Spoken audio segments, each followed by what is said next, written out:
Subscribe to ULO and never miss out on our weekend and racing festival tips with more racing coverage on our website at ulo.co.uk.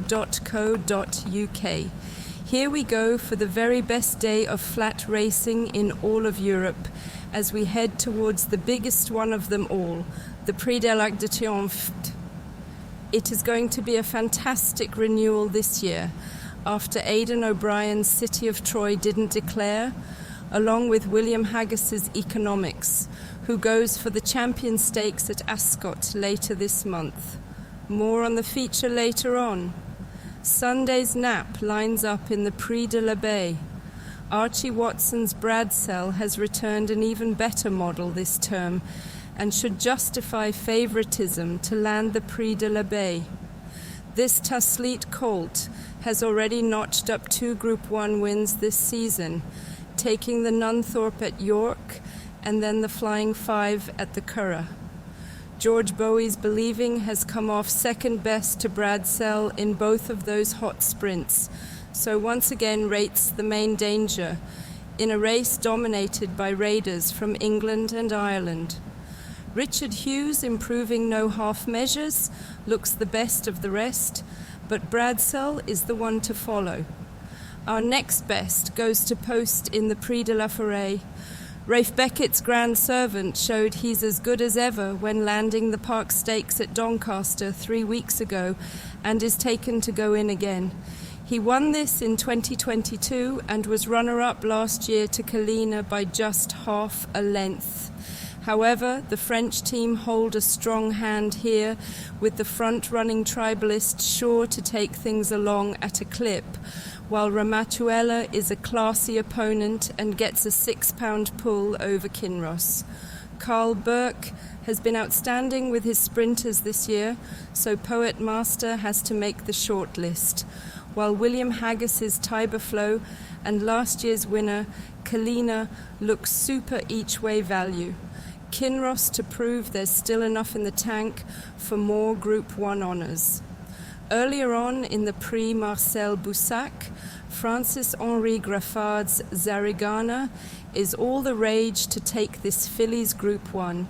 She's bred in the purple, being a granddaughter to Zarkava, who landed this race in 2007 in front of the Juddmonte-owned Conference Call, and that second win of her juvenile year set her up nicely for an unbeaten 2008 season, finishing her career with a perfect form book with victory in the Prix de l'Arc de Triomphe.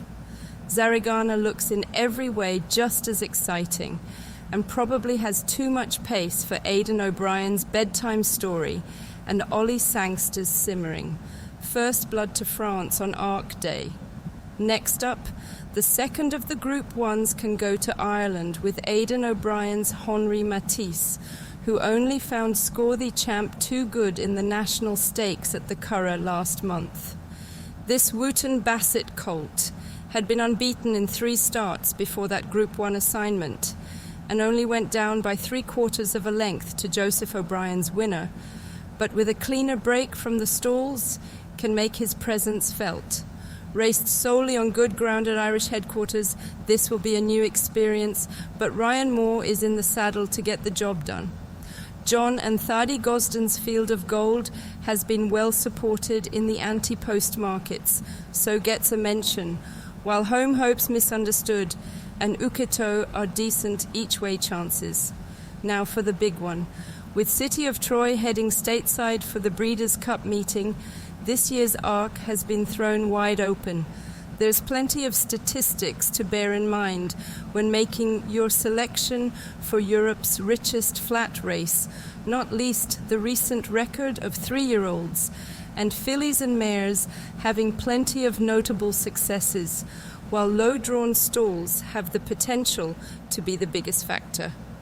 Notable trainers for the arc are headed by the brilliant André Fabre, and he has a 3-pronged attack this year with Marquise de Sévigné, Sosi, and the unexposed stayer, Savannah's Knight. Aidan O'Brien sends out Los Angeles, winner of the Criterium de Saint-Cloud last year, while son Joseph has laid out Al Rifa for this race. Home hopes lie with nearby trainers, father and son Team Carlos and Jan Lerner, who have French Derby winner, Luc de Vega ready to go for the big one, while Andre Fabre has the informed Sosi heading the anti-post markets alongside Los Angeles.